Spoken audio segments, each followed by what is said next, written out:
尋常じゃないですよ、ご飯が。食べても食べても減らないんですよ。す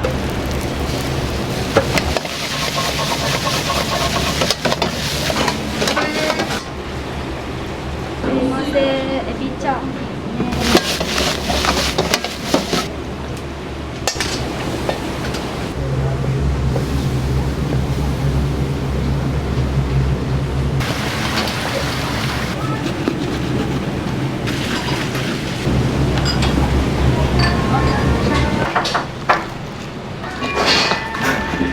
このためだけに北海道から来ました。行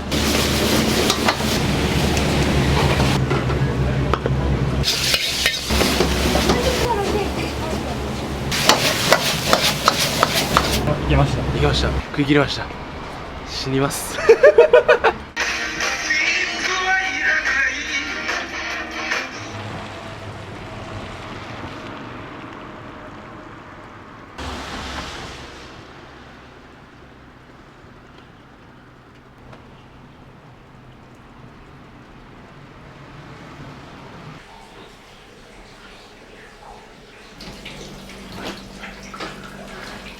はい、じゃあ今日はお願いします。はい、お願いしおます。願いします。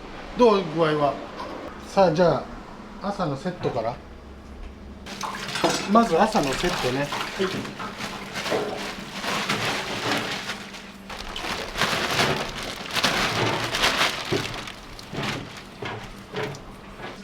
ネギを今入れ。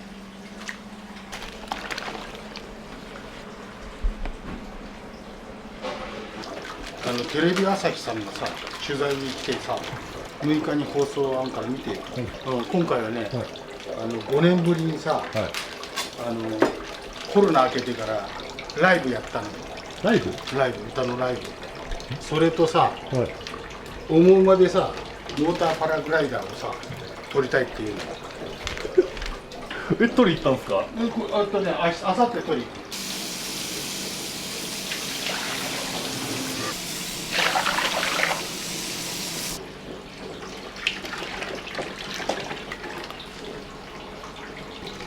お菓子はグラムがね、いいですだからね。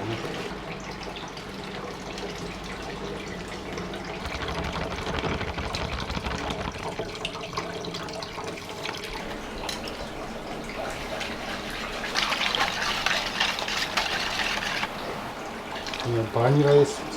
香りがいいんだよ、バニラは。いい香り。ね。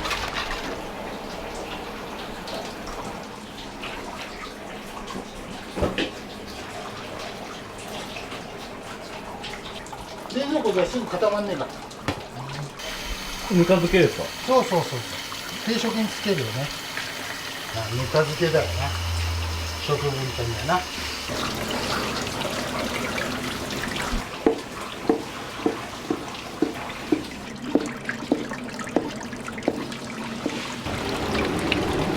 ライブってなったら何曲ぐらい歌うんですか3曲。曲名聞いてもいいですか？この間はね、恋の列車リバプール発とオーラブシックとサブウェイ特急。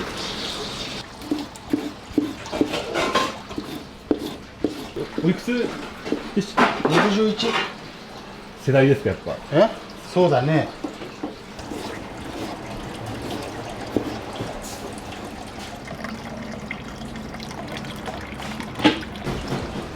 ぬかできたね。はい、1個取る。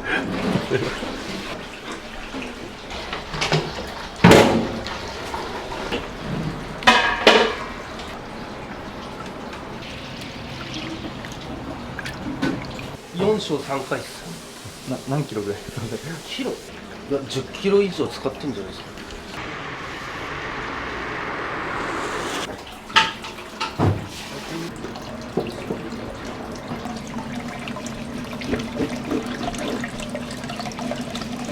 これね、酢豚。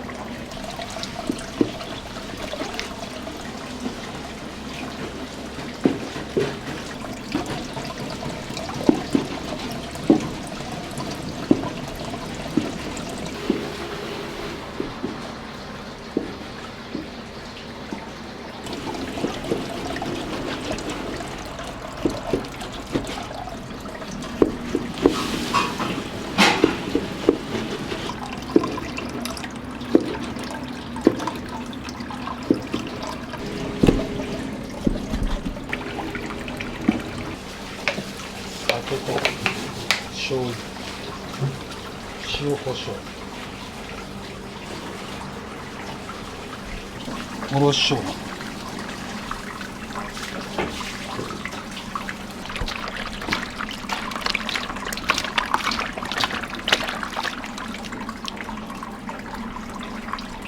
小麦粉、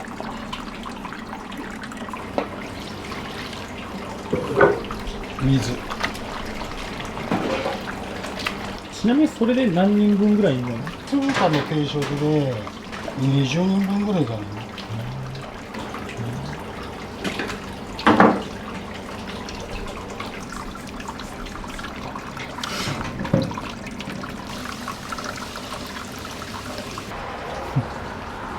これ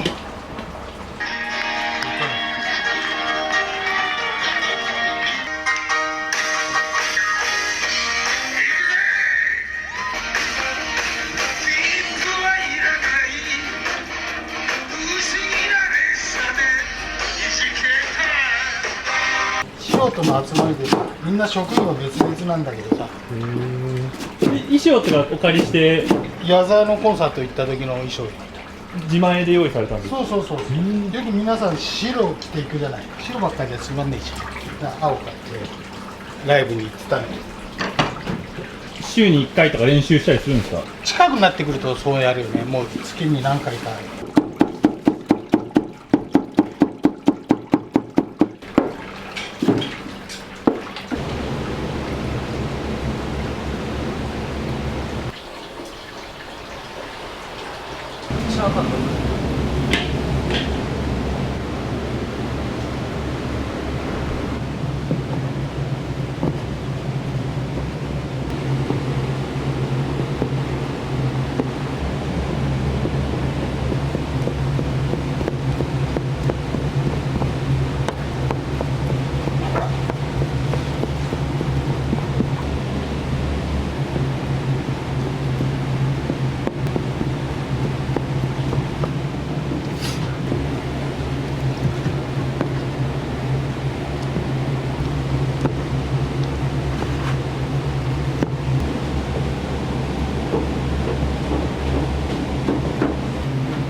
大将休憩ですか？そうです。また10時半頃来ますか。もうみんなで一斉に作業すると厨房の中が渋滞しちゃうんで、だからこう交代交代できるようにします。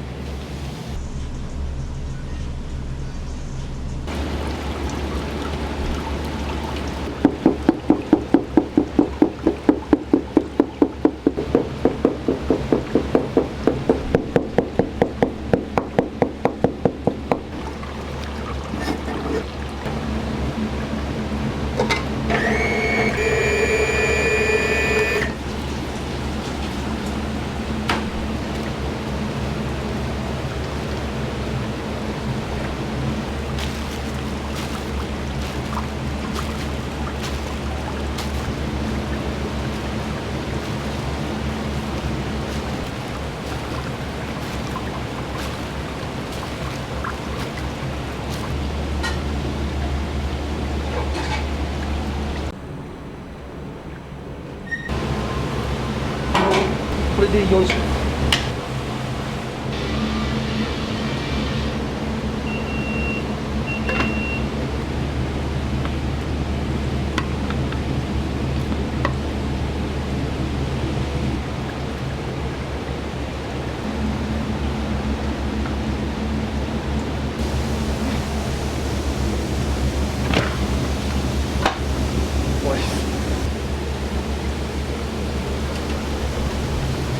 内田大将はどんな人柄ですか？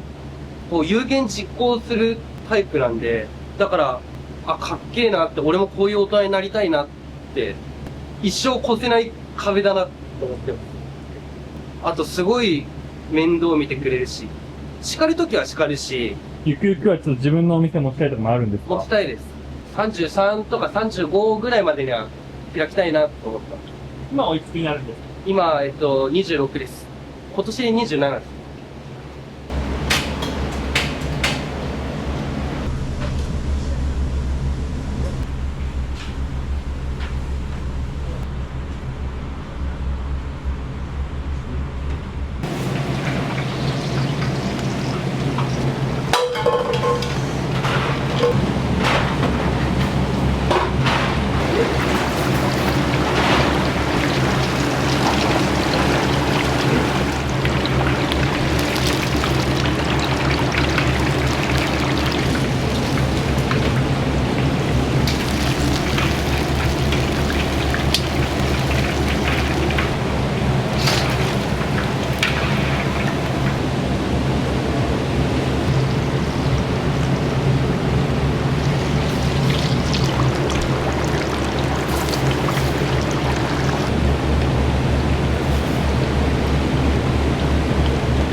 向こうで茹でてこっちで茹でてこれもうちょっとよく出るじゃん。ちょっと来なくなっちゃったから手順が変わったんだよね。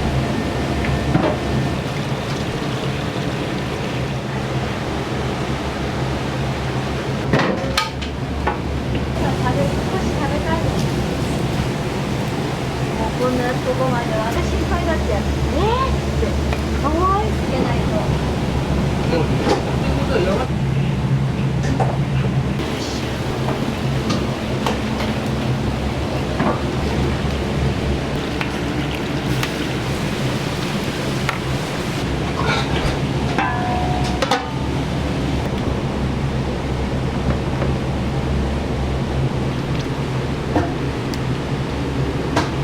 疲れすぎちゃうから一回まためんどくさい。それ一回お湯で抜いてからこらえたんだけどこんなよくしてくれる。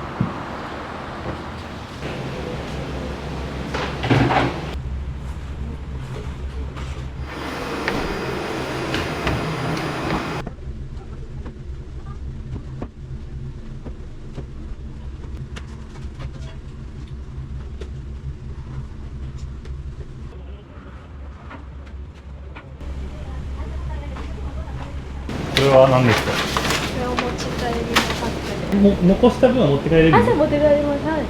これパックくださいってめちゃめちゃ言われるんでこれ持っていきます。これはよかったよかった。何よりだ。手首のサポーターだ。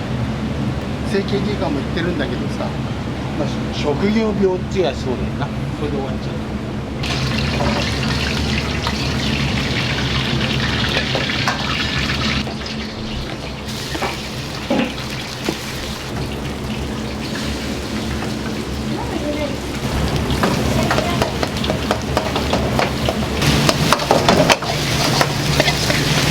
最初にちょっと少し来る前にちょっと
はい、ネギ抜き。こ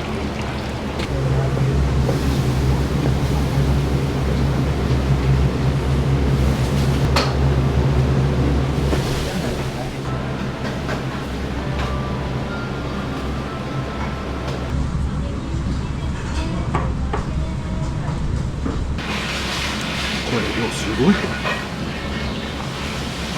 熱いですよね。すごい美味しい。今日はお兄さんどちらから？横浜です。ここから1時間ぐらいだから、ほど遠くはないんですよね、高速で。ここ目的です。初めて来ました。いや、麻婆豆腐大好きで、それで他の YouTube の動画見てたら、これ美味しそうだなと思って。ちなみにここの麻婆豆腐こんな感じですか？うん、辛いですよね。ピリッとくる山椒が効いて、すごい。ちょっと2、30分ください。結構量半端じゃないですもんね。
八王子の方ですか？八王子です。4、5回目ぐらい。はい。リピートする理由を教えてもらえたら。美味しいですね、味が。好きですね。でボリュームもあるんで、はいつもこれをい。いや、いろいろ頼みます。はい。おすすめですか？おすすめでも僕大体あんかけが好きなんで、大体こういう五目とか中華とかそっちで食べます。すごく美味しいです。ちなみにこれは今日これなんですか？唐揚げですね。すごいボリュームがあるんで唐揚げ見えないですけど、はい、すごく美味しいです。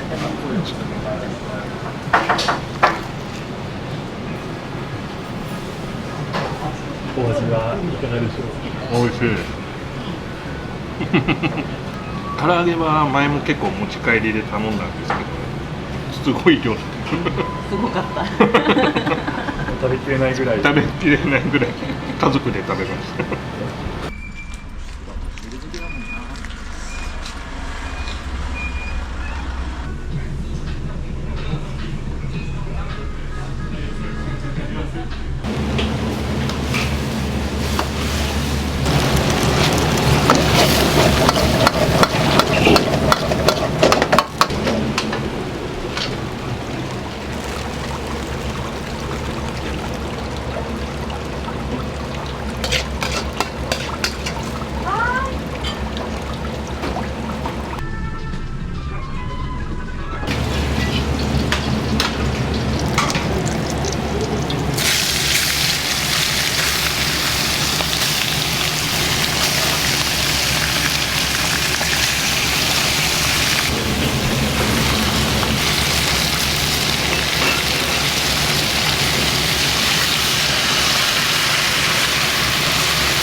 このためだけに北海道から来ました。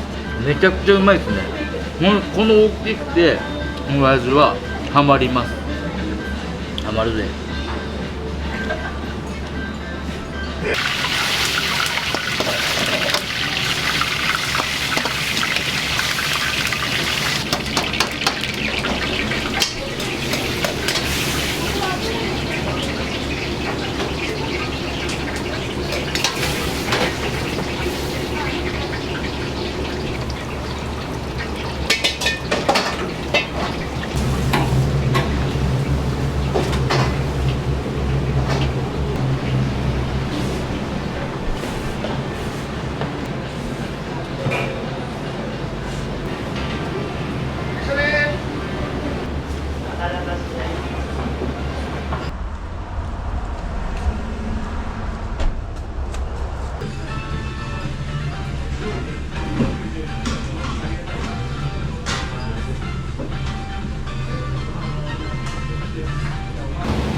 麻婆が多いね。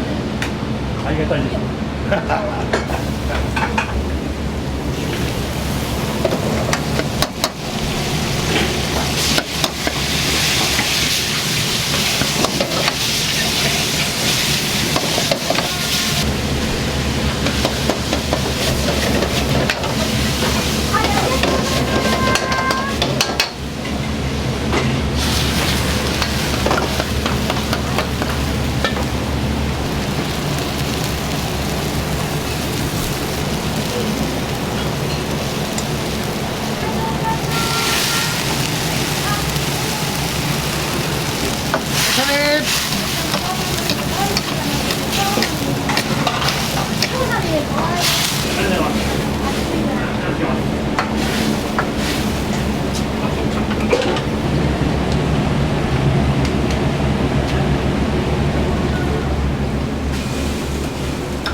いやいやいやいやいやいや。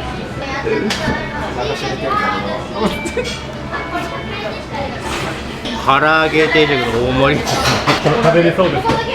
まあなんとかいけるかもしれない。いやどうだろう。でめちゃめちゃでかいですけど、いやめちゃめちゃうまいですね。ジューシーでご飯と結構合いますか？でかいのに火もしっかり通っててうまいですね。いやー笑いが止まんないですよこれ。でかっ。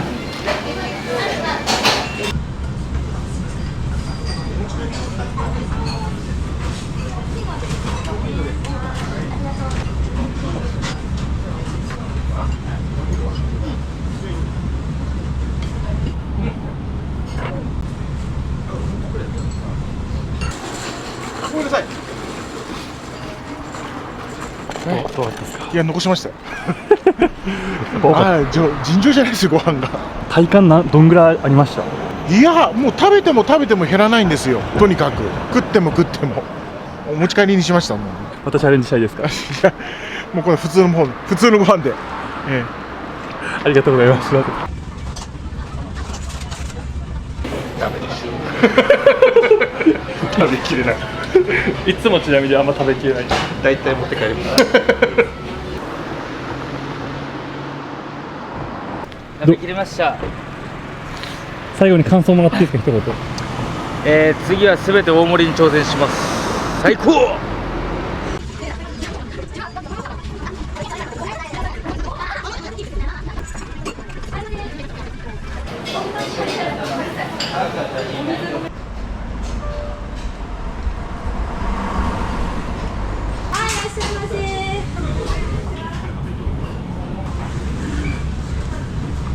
ありがとうございます。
埼玉から埼玉からです。お店は結構来るんですか？初めて来ました。教えてもらったんで。ホルモンペースト。前来た時は唐揚げです。はい。うまいです。美味しいです。堀さん、ちなみに唐揚げの味はどうですか？いや、とっても美味しいですね。味変のマヨネーズを。全部食べれそうですか？いや、多分無理ですね。持ち帰ると思います。じゃあ午後からの仕事ですなんかそうなんですよ。働けそうですか？無理だと思います。でもまあ頑張ってやります。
何されてる方ですか？サラリーマンですけど。こんな感じです。今日はお仕事でよく来てます。いつもこれを頼むんですか？いや、結構頼んでる人が今まで多かったんで、大体今まで食べてたのが唐揚げともやしそばでレバニラ。美味しいですね。はい。とっても美味しいです。焼肉定食。味はどんな感じですか？フィーリングで決めたんですけど、めっちゃうまいです。とりあえず完食できそうですね。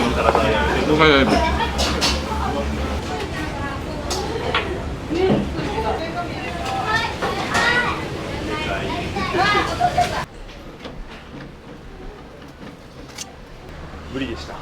持って帰ったんですか？僕が唐揚げを余らした持って帰ります。ホルモンは完食しました。あ、膨れましたね。もう何も入んないです。ちょっと休憩させてもらいます。頑張りたいと思います。頑張ります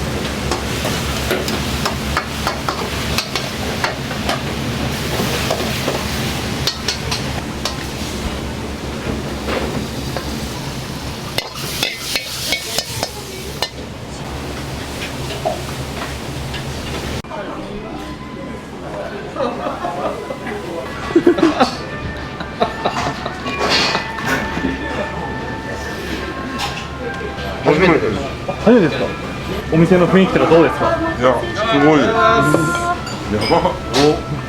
焼肉丼リセットです。お味どうですか？焼肉丼いや、めちゃくちゃうまいです。行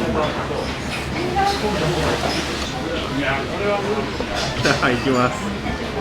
うまい。ガンダム最高です。ちょうど中間ぐらいパラパラとしっとりで味もしっかりしてて最高にうまいです。いいセットです。食べきれそうですか？ちょっときつそうです。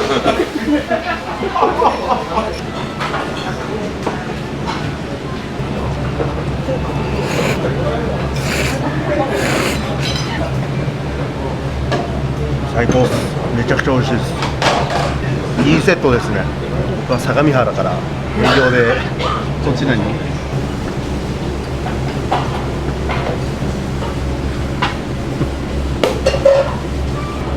野菜と肉のバランスがちょうどよくて美味しいです。パリッとしてるんですね、皮が。ラーメンと合います。ちなみに食べれそうですか？当たり前です。八王子に来たら大進亭お願いします。もしかしたらこれ頼むかもしれない。お持ち帰りを。営業間に合わない。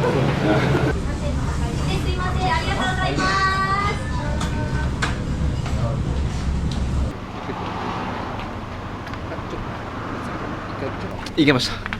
ごちそうさまでした。ありがとうございました。ごちそうさまでした。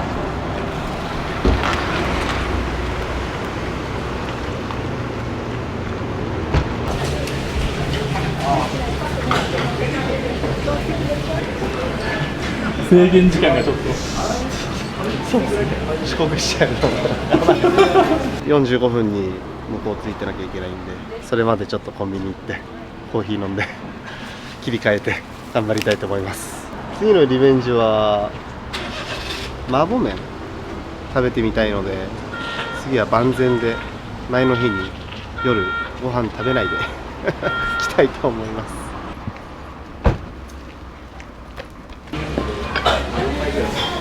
いいです。ギリス。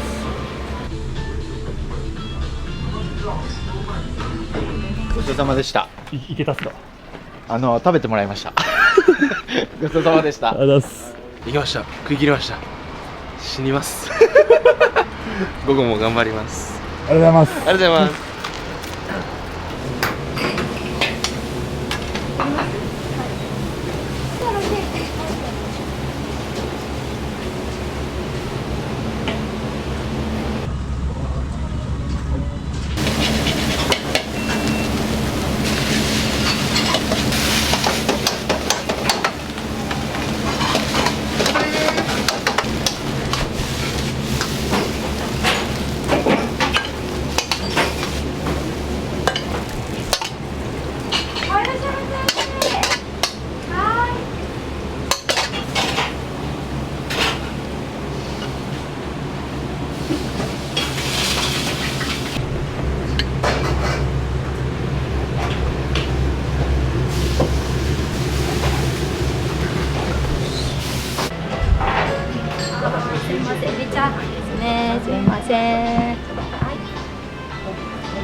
こ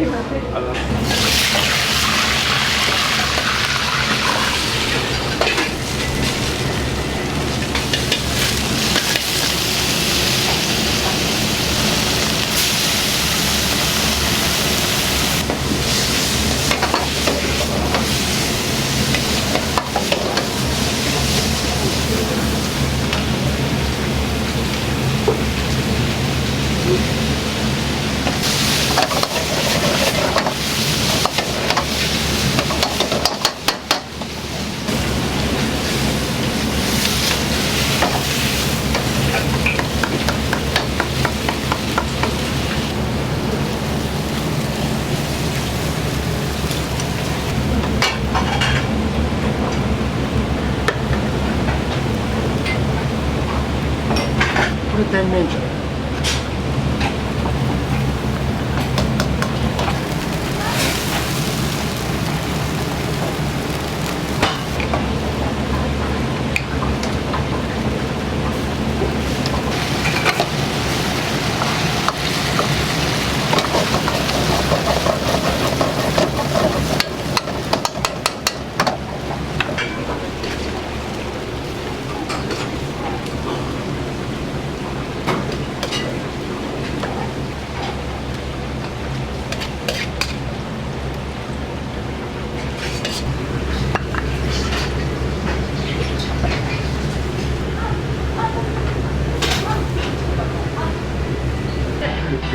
すいません。麻婆丼の大盛りです。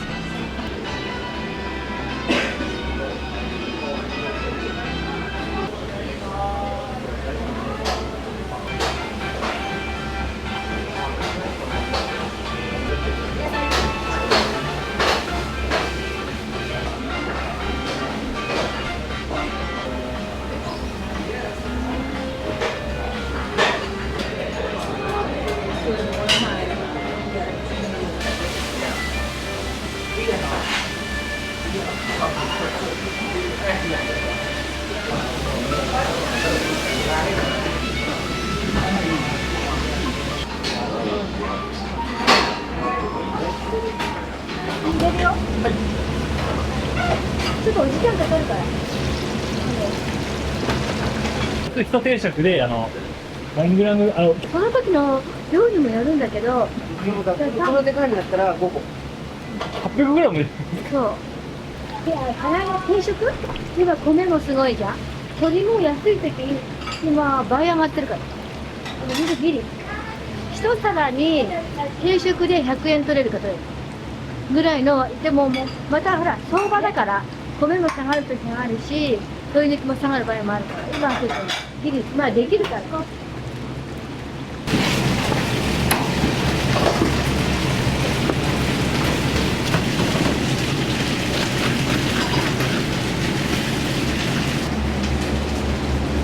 んじゃったけど。唐揚げの定食です。すみません。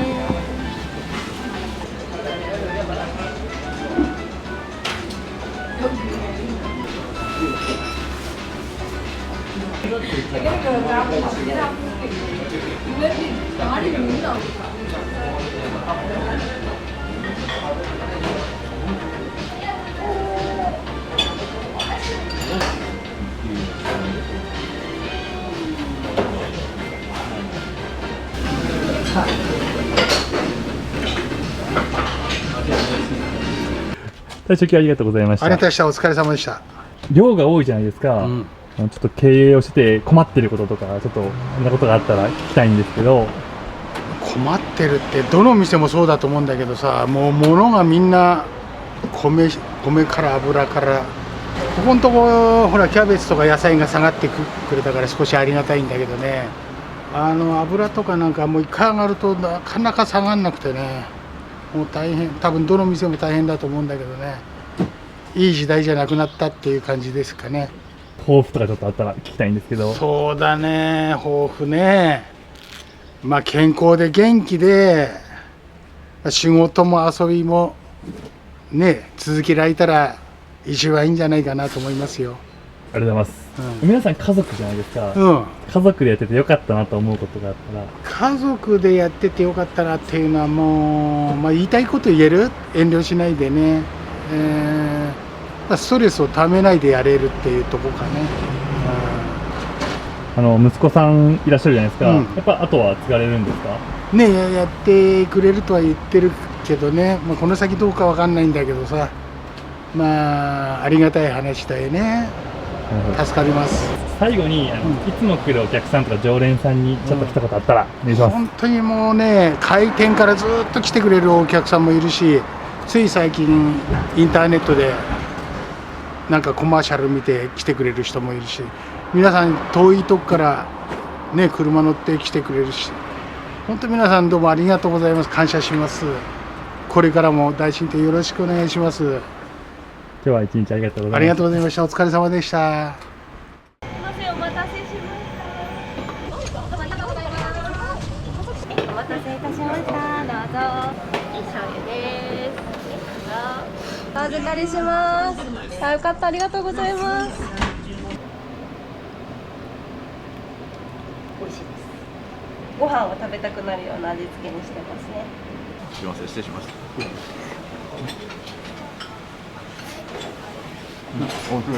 今まで食べた中で一番美味しかったです。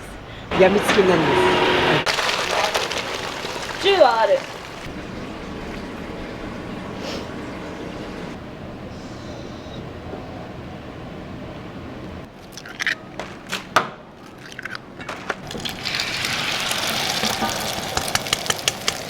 美味しかった、ごちそうさまって言ってもらえると作ってよかったなって思います。食べるのが好きなんです。こうした方がいいかな、した方がいいかなとかっていうのを重ねた結果、今になります。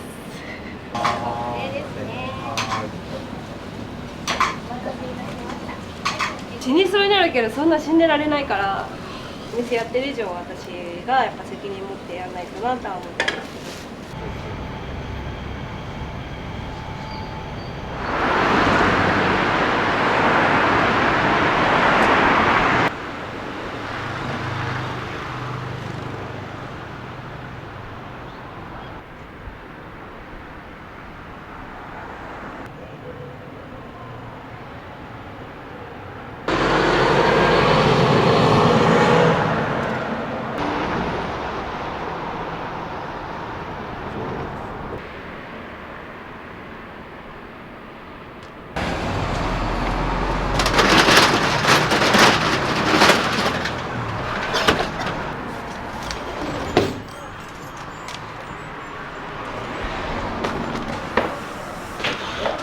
お邪魔します。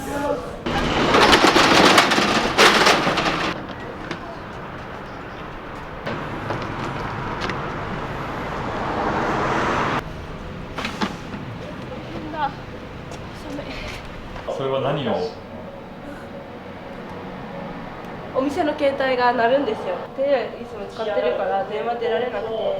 ずっとつけたまんまで。ちょうどこっちが今壊れちゃって、外側が使えないんですよね。これ一鍋何キロ？これね、8キロぐらい入ってる。8、5、40です。40キロ。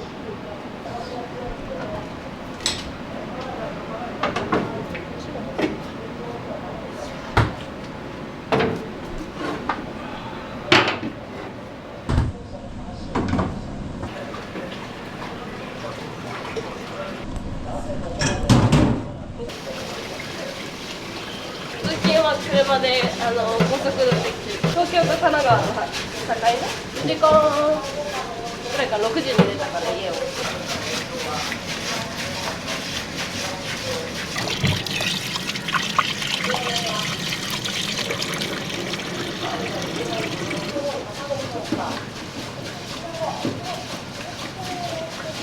お米ってこだわりあったりするんですか？いや、ないです。前までは美味しいお米でと思ってたけど、今そういうこと言ってられないから。でも一応新米で愛知から契約農家でから仕入れるようにはしてます。炊き方も一応べちゃべちゃにならないようにはしてます。お米によって違うから水が多い方がいいお米とか水が少ない方がいいお米っていうのがあるから結構大変。この量を炊くのに普通のあれ炊飯器っすよね。そうです。タイマーでみんなが順番に炊き上がるようになってるんですよ。お客様が途切れないで来てくださったら炊きたてもう常に提供できるようにっていうのでは考えてて、どうしてもガス釜で大きいので炊くと美味しいけど保温ジャーに入れちゃうと保温があれじゃない、満杯に炊くとお米が潰れちゃうから 8.55 ぐらいの感じでやってます。これが A チームでこっちが B チーム。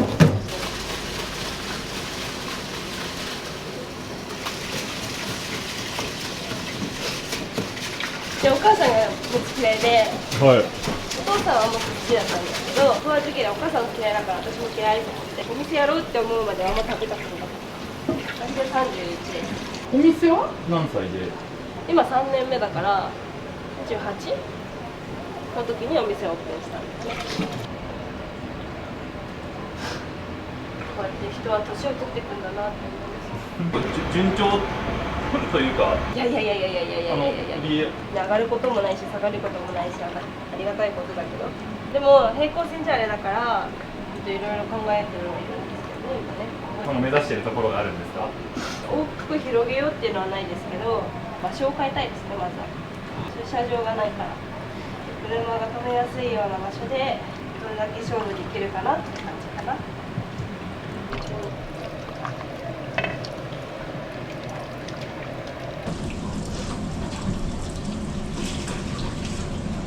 気合が入ってる。気合い因果応報です。本当に最近の座右の銘。因果応報。因果応報。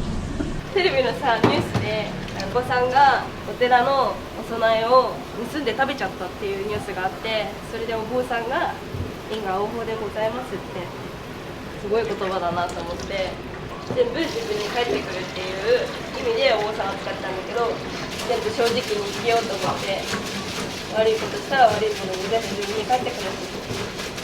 いいことをしたらね、いいことに返ってくる。僕が可愛いことは僕もいつか可愛いことってもらえるってことですか？そう。頑張りますよ。いつ取られる機会あります？いろんなところにあるから。これでお米は終わりですか？お米おしまいで。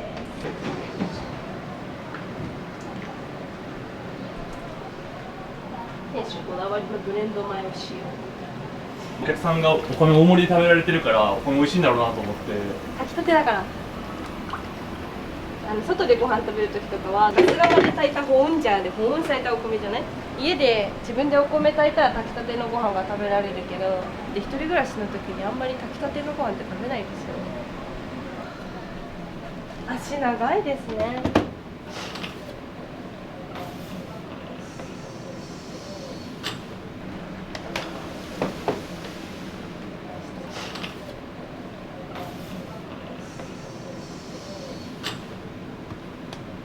まずだからこれからパートさんとか新しく自分で新天地でやるときとか、あ、そう、はい、かっこいいでしょ。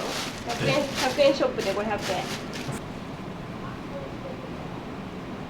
自家製の漬物を日替わりです。今日は大根の甘酢、かぶ、白菜、大根の醤油漬け。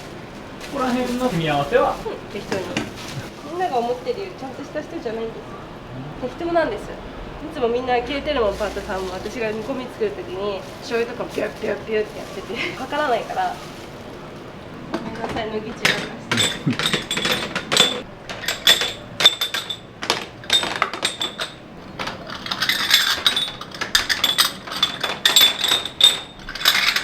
今日平日じゃないですか。はい。土日と比べてやっぱり量は少なくなるんですか？いや、変わんないです、あんまり。来るお客様がちょっと違うぐらい。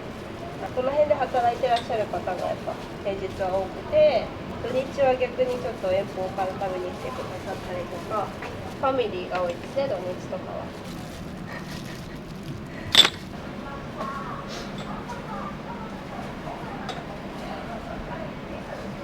もつのっていう名前は、なんで私名字が前丹野って言うんですよ。丹野っていう名字で持つのでも野原の野じゃダサいから野上の食パンってあるじゃない。野かっこいいから、じゃあ野上さんから野をいただこうと思って。なんで青系のうんうんにされてるのかなと思って。落ち着いた感じで青を基調にみたいなネイビーっぽくして、でも青って食べ物業界から結構敬遠されがちな色で、周りにいない方がいいでしょ。でこんな感じになりました。なるほどっすね。ありがとうございます。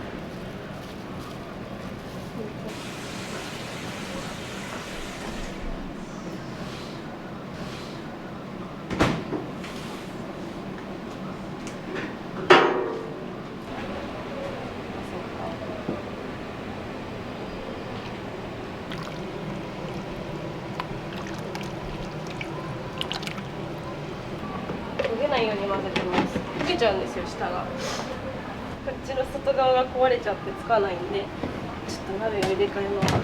火力が違うので。そしたら味付けて、予約の取り分けをして、で保温皿に入れちゃいます。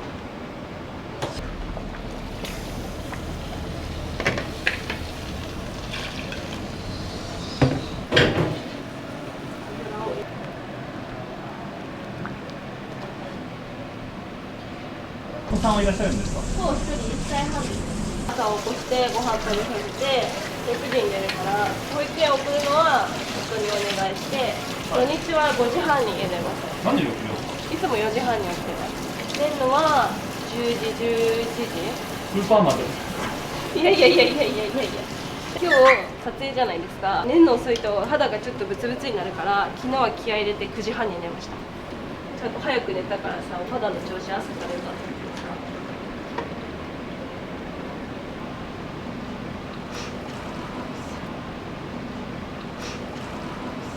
上に浮いた油を取ってますね。油とアクを一回全部捨ててます。お電話ありがとうございます。松野でございます。お味と数量教えてください。カレーを4つ。いつもありがとうございます。じゃあ本日11時から16時午後4時までにご来店お願いします。はい、失礼いたします。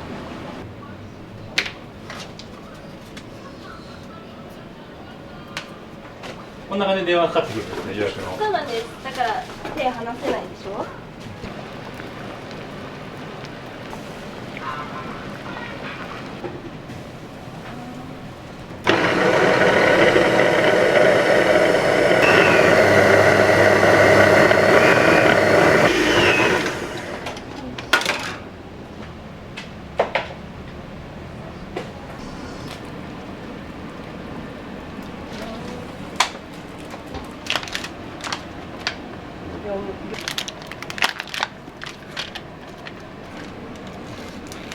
ヘラは可愛いでしょ。カレー用のヘラです。カレー用はシミがついちゃうんですよ。でカレーの匂いがつくんで、カレーはカレーって書いてたね。前に言ってない3、4、秘伝のスパイスです。妻さんのカレーはどんな特徴がありますか？ニンニクが効いてると思います。誰でも食べられるように辛さはないです。子供でも食べられるカレーにしてますね。でちょっと味は濃いめにしてご飯が進むように。もつ煮はどうですか？もつ煮も家で作るよりかはちょっと濃いめにはしてますけど、お酒を飲むようにっていう感じよりもご飯を食べたくなるような味付けにしてますね。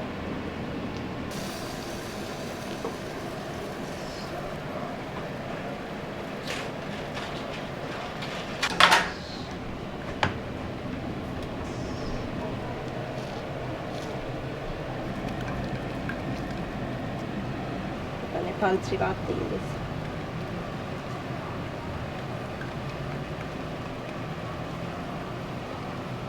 ミキサーでかけた粗いやつを使うのは何か理由があるんですか？最初の時は全部プレスして潰してたんですけど、はい、作る量が増えたらもうそんなに力がなくなってきて文明の利器の力を借りることにしました。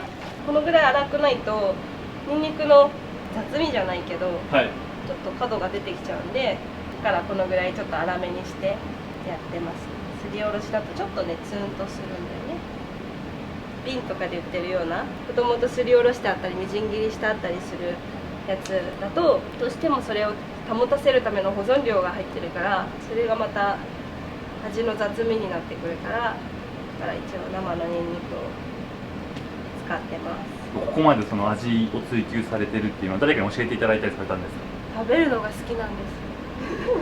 モッツじゃないですよね。でもご飯食べるのが好きで、美味しいもの食べたりして再現したりとか、あ、こうした方がいいかな、した方がいいかなとかっていうのを重ねた結果、今になります。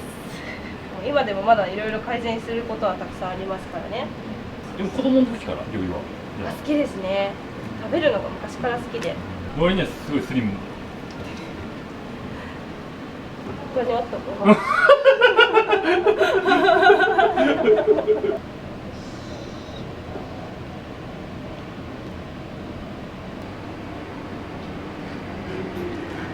はい、毎日でも味見をちゃんと自分でするようにしてますね。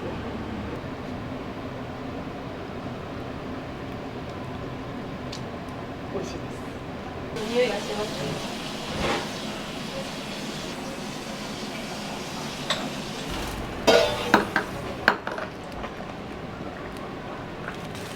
一回茹でこぼしです。もつはどうしても臭みが強いんで、臭みと油がとてもいいんで、茹でることでちょっと出るかな。2、3回茹でこぼしってありますよね。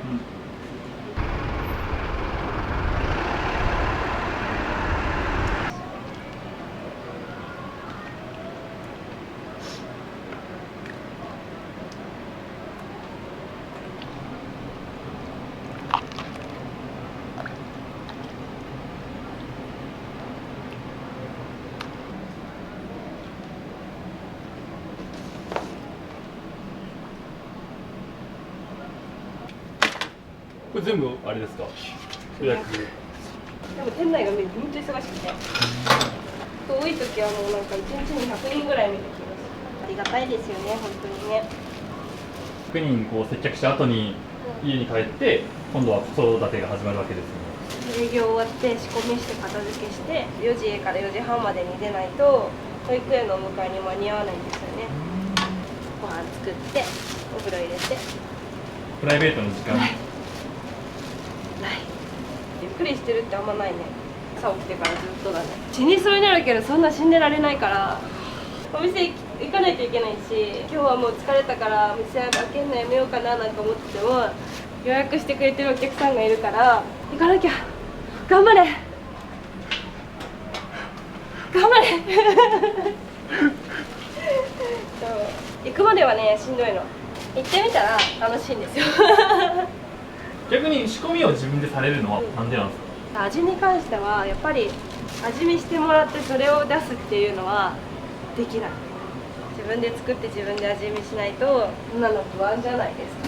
作るのもやっぱり1から10まで自分が作らないと何がどうなってるのかっていうのがわからないものをお客様に提供するのはやっぱりちょっとそれは私的にはちょっとできない。だからお店やってる以上私がやっぱ責任持ってやらないとなとは思ってます。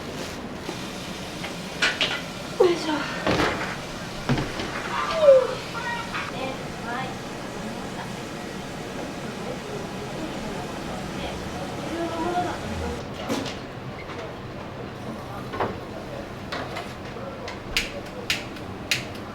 気にしいの負けず嫌い。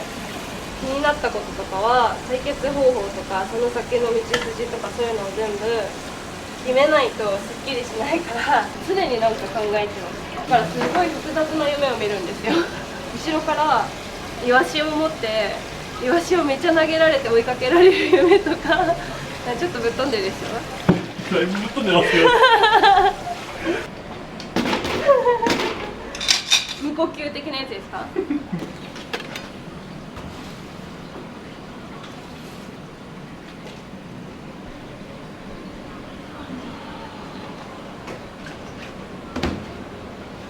持ち帰りだけでこんななくなるんですね、もう。すごいでしょ、結構なくなっちゃうんです。わかりやすい。この袋とパッキンに入れて何が違うんですか？容器がいいっていう人は容器に入れて容器代1つ50円いただいてて、ビニールでいいよって人はビニールで家で鍋とかで温めてもらうように。醤油と味噌やったらどっちが人気ですか？味噌の方が早く売り切れることが多いですね。本根木さんはどっちが好きとかありますか？私は醤油に胡椒かけるのが好きです。最近出たピリ辛っていうのもあるんだけど、辛みを抑えた唐辛子をちょっと配合して混ぜて食べてもらうんだけど、それが一番美味しいかな。白状に七味とかいろいろあるじゃないですか、あれの食べ方でおすすめってありますか？味噌は七味がいいかな。醤油に胡椒をかけるとニンニクがすごい際立つんですよね。すごくさっぱりと食べられるからすごい美味しいです。今日何人前より準備したんですか？持ち帰りは40ぐらいかな、予約で。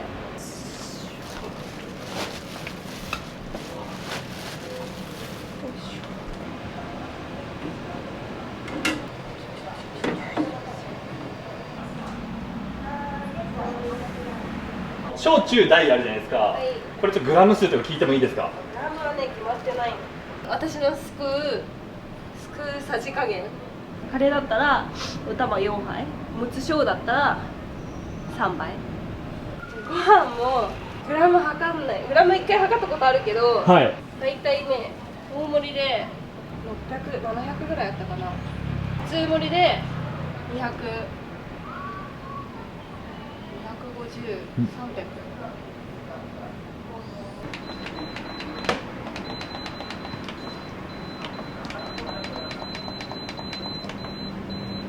10時40分、10時50分、11時、11時20分。炊き上がりに合わせて。そう、タイマー設定しました。最近は便利だよね。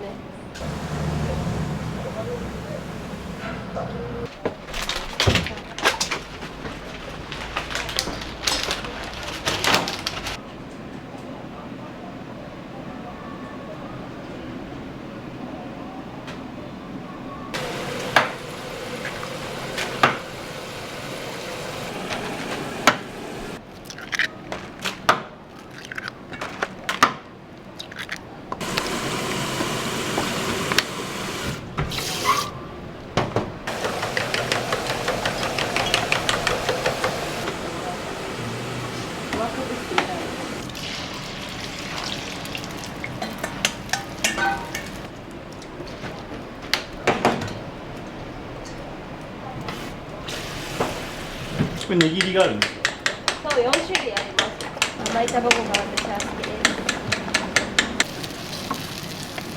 でもどれも、ほら、少しさわさわ。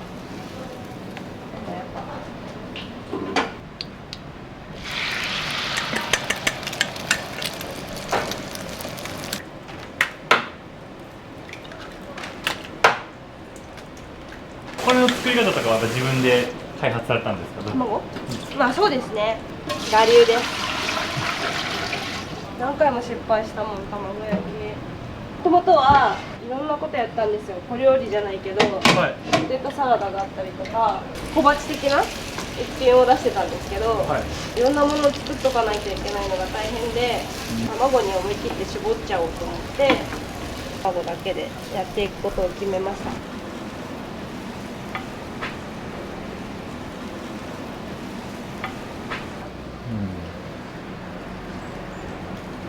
おはようございます。もうそんな時間？甘さ85点とか言ってみんなでゲラゲラ。お気持ち100。甘くていいんだって。そう。甘いから。多分ダーが甘いの好きだって知ってる。そう。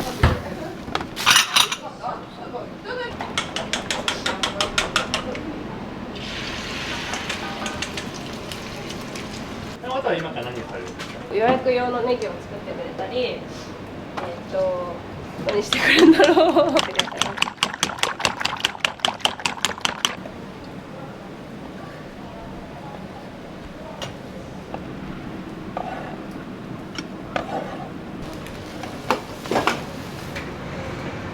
普通のでネギ。ネギ、紅紅、甘できますね。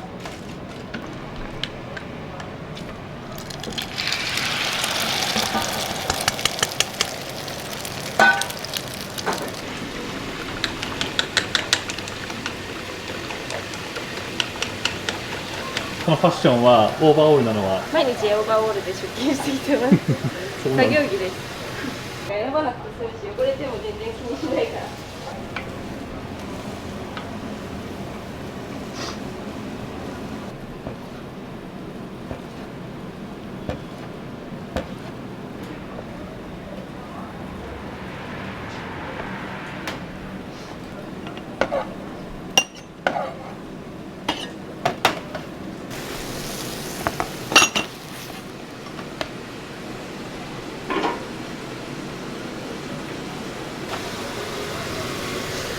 それは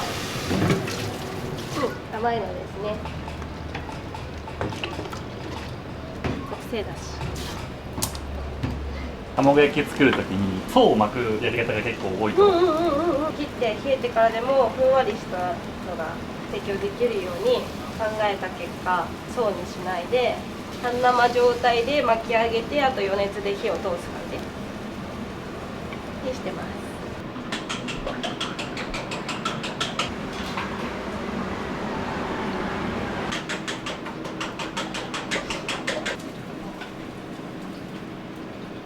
いろいろ試されて4種類に基本的にいろんな材料を置いときたくないのでお店にある材料でなんかできないかなっていうところで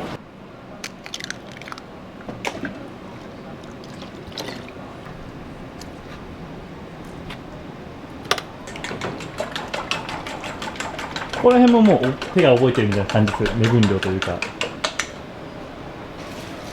確かに動画撮ってんのにね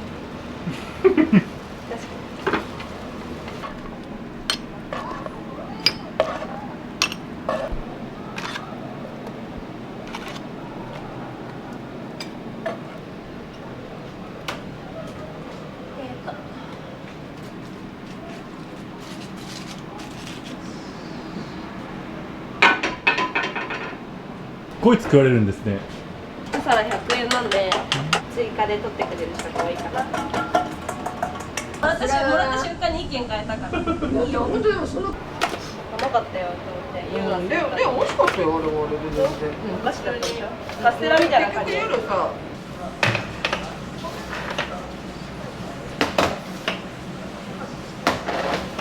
ナンバーワンだよ。自信持っていいと思う。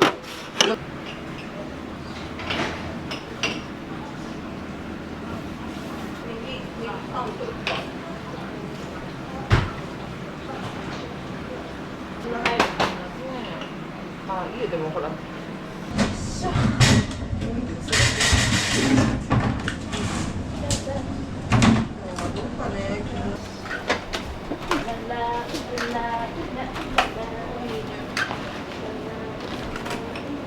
たこれあれ固まるまで。そう。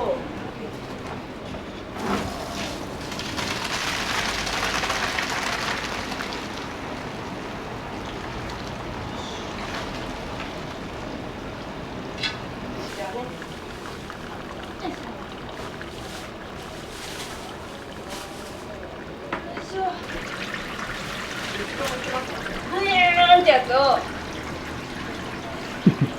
昨日やったんだよ。80キロ飛ばして120って聞いた。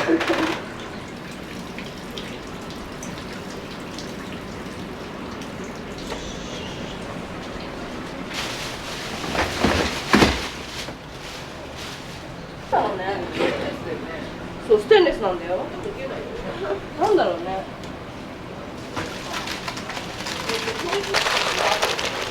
10はある。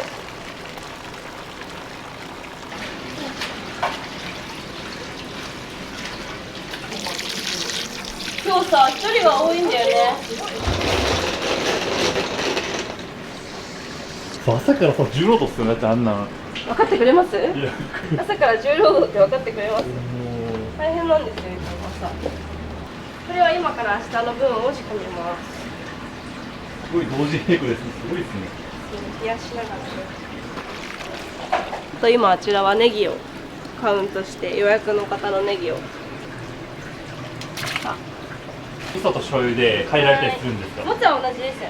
ベースは同じで、ここから今調味料を入れて味を作ります。今日悩み始め早いよね。うん。ね。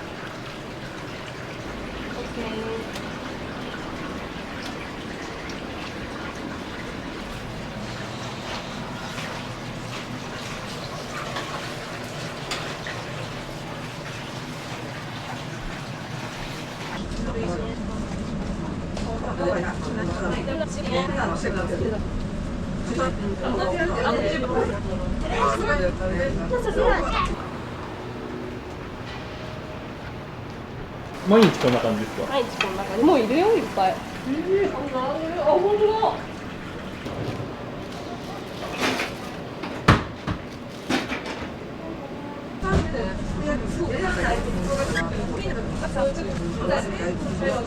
一晩置いてます。昨日のうちに切って一晩置くことで辛みが落ち着くんですよね。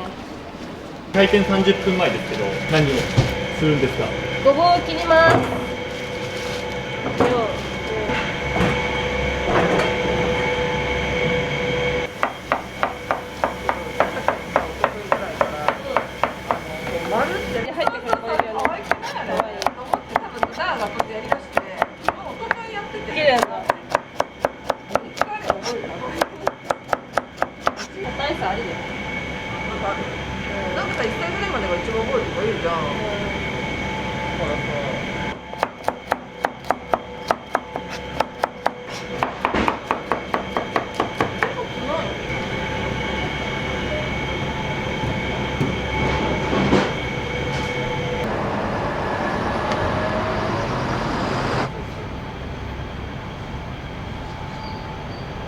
これが朝みたいなやつになっていく。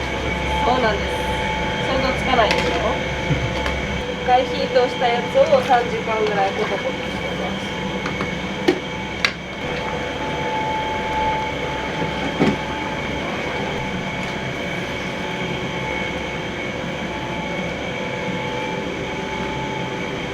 ってことは冷蔵庫の水は昨日の水だってことだね。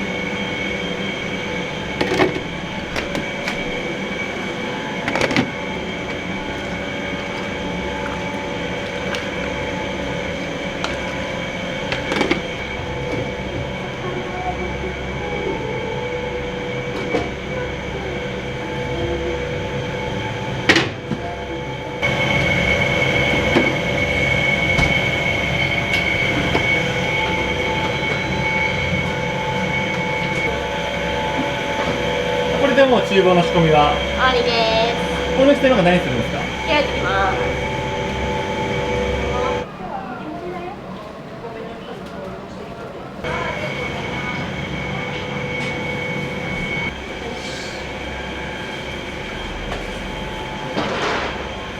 素敵なお召し物ですね。ありがとうございます。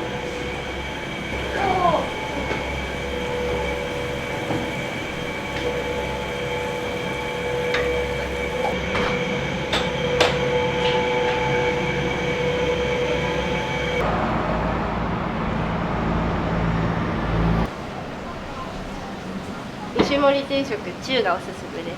まず最初に来たら味噌と醤油を食べてもらって、どっちが好きか好みで分かれると思うので、次にその好きな方とカレーを食べて2回来てください。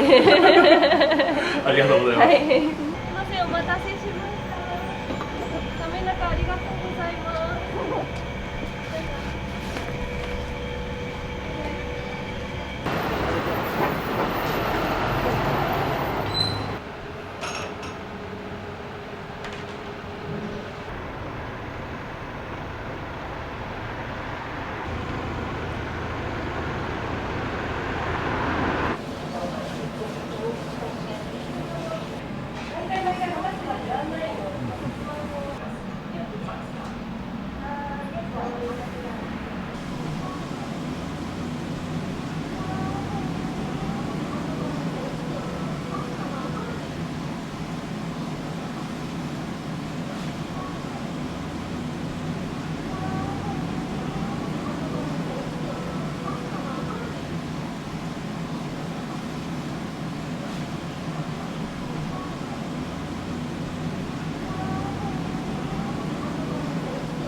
がとうございます。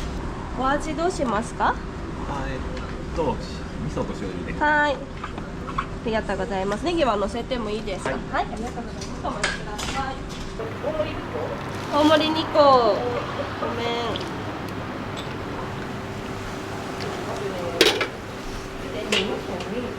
ごめんなさいね、目の前でお待たせしてしまってすみません。そうしますと400円ちょうだいいたします。ご飯の大盛りからお待たせします。どうぞ。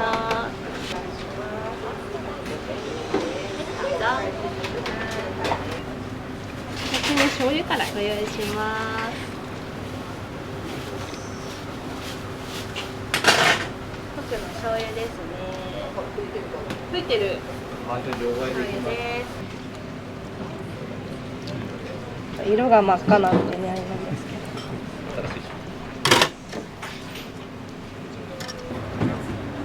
そうです。ご飯もおかわりするかもわかんない。マジっすか？よく混ぜて召し上がってくださいね。お待たせしてます。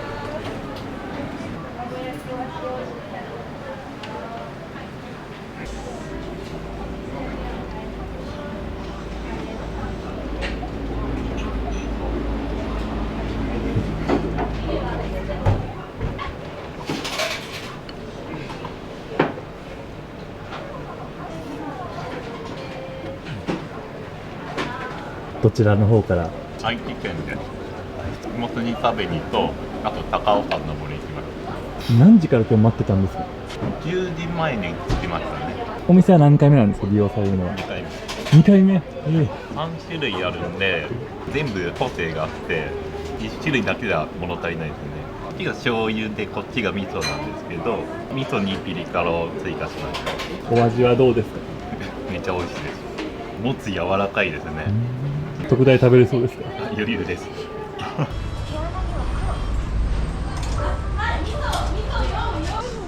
待たせしてごめんなさい。お預かりします。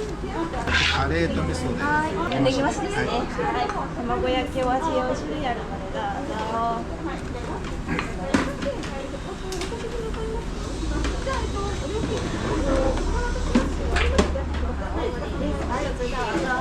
今フラワーとしますね。またこちら。仕込みのカレーですね。お待たせしました。どうしますか？醤油とカレーで。はい。ネギは乗せてもいいですか？はい。はい。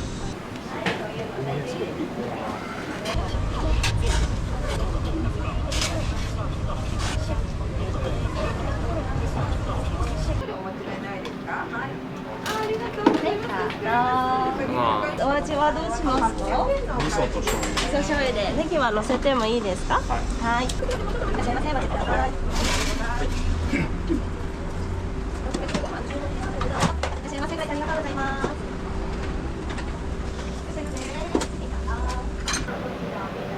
いい醤油です。味噌ご用意します。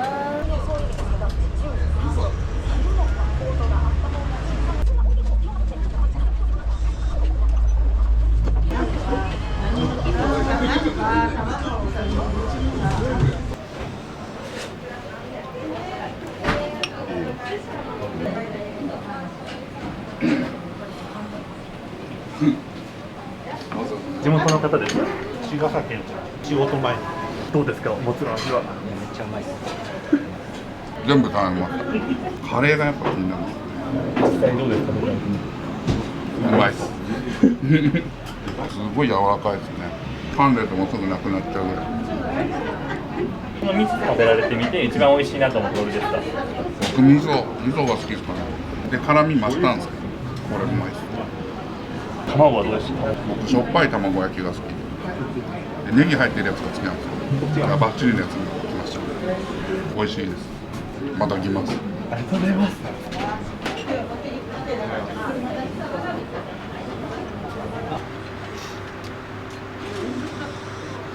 い、お味噌ですね。はい、お待たせいたしました。どうぞ。お味噌。はい。もう食べられたんですか？です。はい。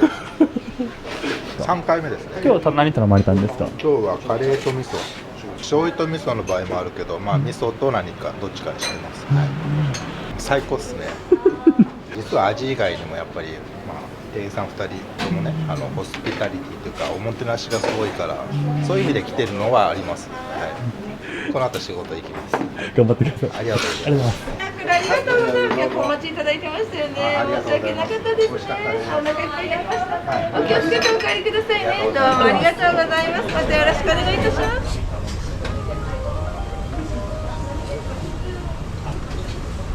食べれそうですか？ご飯を並頼みたいですけど並頼みたいですけどすいません、ありがとうございます。追加はどちらのお味にしますか？コラの代わりの方ごめんなさい、お待たせしました。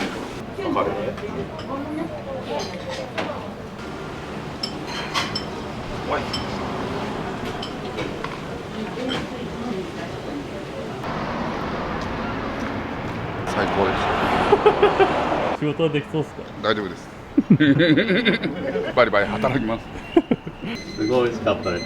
ああ、よかったです。はい、じゃあちょうどかな。ちょっと待ってくださいね。お店の雰囲気とかどうですか？店員さんの心遣いがすごいですね。いろいろ声かけてくださって、なんかセルフサービスなのも初めの人は分かんないと思うんですけど、ちゃんとメッセージくださったりしてて、すごく丁寧だなと思いますし、ごちそうさまでした。気をつけてお帰りくださいませ。お遠いところから。気をつけて。ありがとうございます。ご飯は普通で大丈夫ですか？はい、お願いします。はい。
一度券売機側にお体寄せてお待ちいただけます。どうもありがとうございます。お預かりします。あ、よかった、ありがとうございます。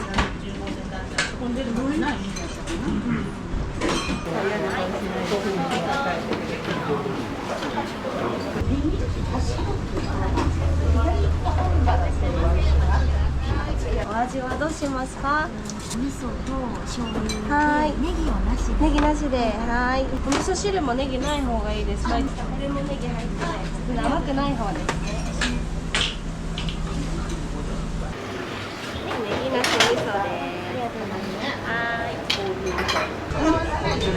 ます。はい。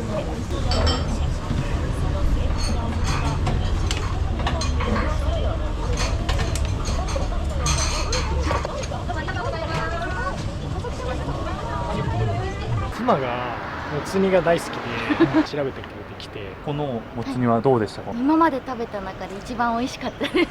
3種類全部食べて、醤油と味噌とカレー初めて食べた。スパイス感があってすごい美味しかったですね。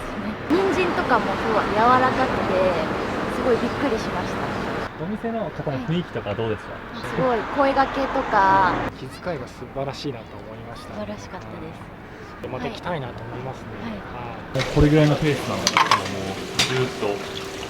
頑張る。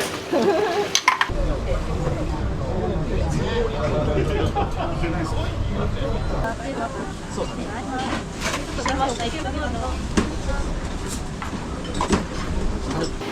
これです。はい、お味噌ご用意しますね。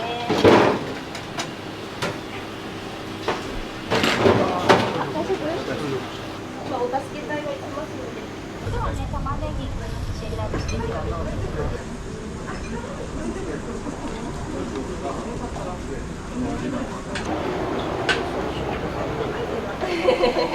慣れっこなんで私たち大丈夫です。はい、お待たせしました。すごい迅速に。じゃああちこちにこう目をやらせて。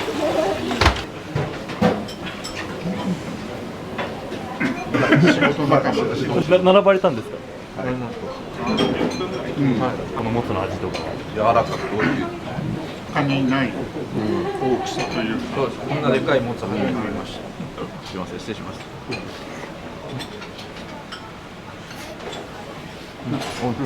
店員さんの感じとかどうですか。本当に素晴らしい対応で。素晴らしいの回してるのがすごいですね。味噌汁こぼしちゃったんですけど、丁寧にご対応いただいて、はい、感動しました。普通にも減ってるのにカレー。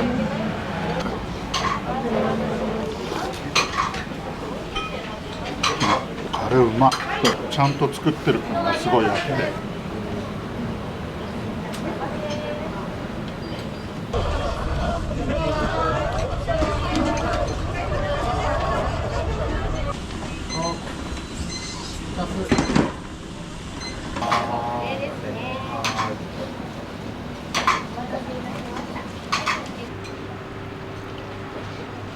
煮込み味噌の大盛りですね。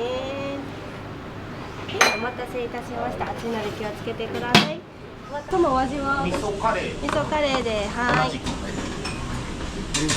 カレーがここのお客様でおしまいになりそうですね。味噌醤油になりそうです。すみません。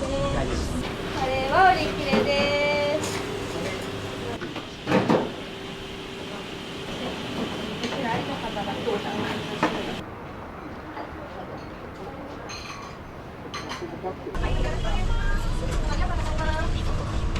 西盛定食の特を頼みました。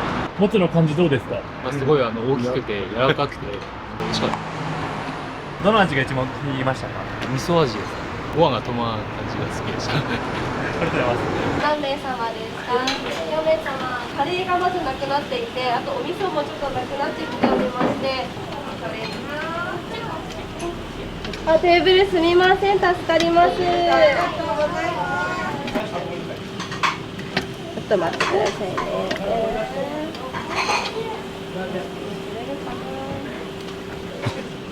はい、お待たせしました。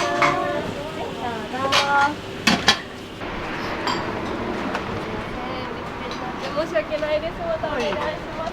本日売り切れになっちゃいます。すいません。西じゃなくて。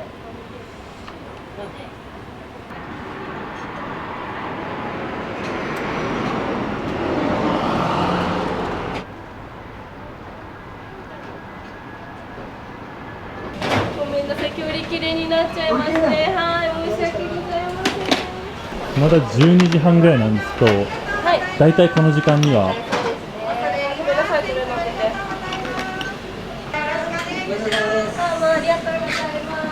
毎月必ず来てます。なんでこの店に来られるんですか。うまいのがやっぱ一番、このもつって他の店でなかなかないんで、すごいおすすめです。おすすめの味ってありますか。やっぱり味噌ですね。濃厚で何回食べても飽きない、やみつきになります。おかみさんもすごい美人で、通う一つの理由かもしれないです。量が多いので、まずは中サイズで試していただいて、そこから自分なりのカスタマイズを探すのもまた一つの楽しみになります。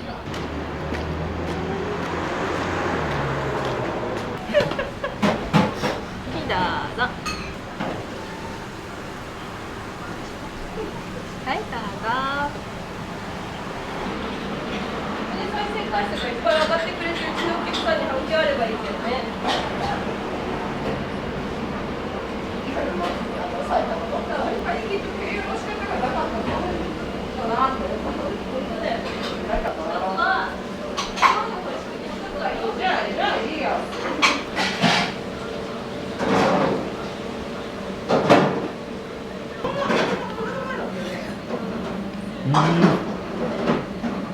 つカレーを食べる人が3人ぐらいいた。ちょっとカレーの方お水足すね。おかみ。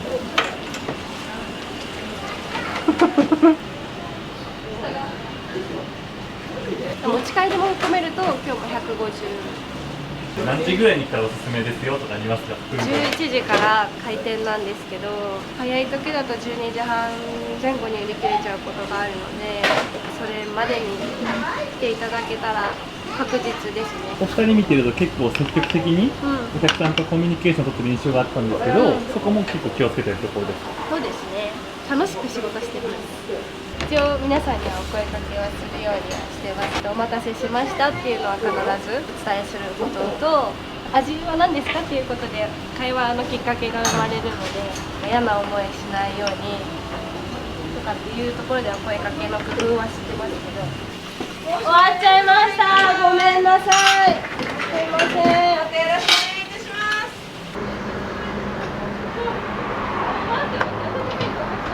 仕事の中でこの部分が一番好きみたいなのがあったら聞きたいんですけど。美味しかった、ごちそうさまって言ってもらえると作ってよかったなって思います。割烹着のスタイルはい、実家感を出したかったんですよ。実家から離れてたりとか、ここまで親が近くにいないじゃないですか。実家の温かさとかそういうところを感じてもらいたくて、だからもうあえて振り切った母像昔だったら割烹着だなみたいな。暑いみんな暑いって言っても嫌だって言ってる。着物の中の袖をみんな取ってノースリーブみたいになってるんですよ。背中にポッケをつけて保冷剤を入れられるようにしたりとか。でもこのスタイルは変えないでおこうかなって、一応ここも合わせてうちのもつのっていう名前で覚えてくれてる人もいるから、暑いからといっては変えないでおきたいかなって感じ。なるほど。はい。やっぱりお客さんが幸せな気分で帰っていただけるように、満足していただけるように、かなこさんの思いが伝わるように心がけてます。100点100点よし100点だね、すごいね。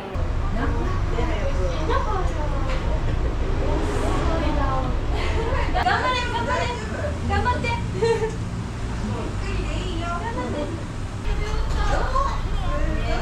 応援してもらえたから。すいません、どうもありがとうございました。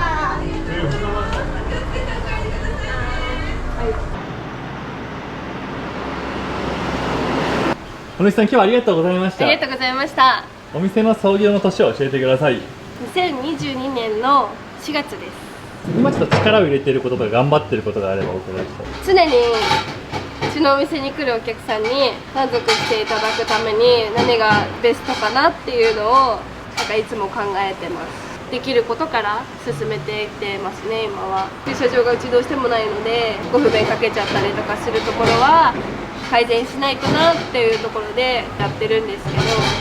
お客さんに最後に一言いただいてもいいですか？もつのお店を知ってくださってる方、これから来たいなって思ってるお客様、いつも来てくださってるお客様、ありがとうございます自分が美味しいなって思うものを作って提供しているので、口に合って喜んでいただけたらいいなと思って毎日営業してるので、もしお近くに来られたりとか来る際があったらぜひ顔を出してください。今後ともよろしくお願いいたします。ありがとうございます。はい。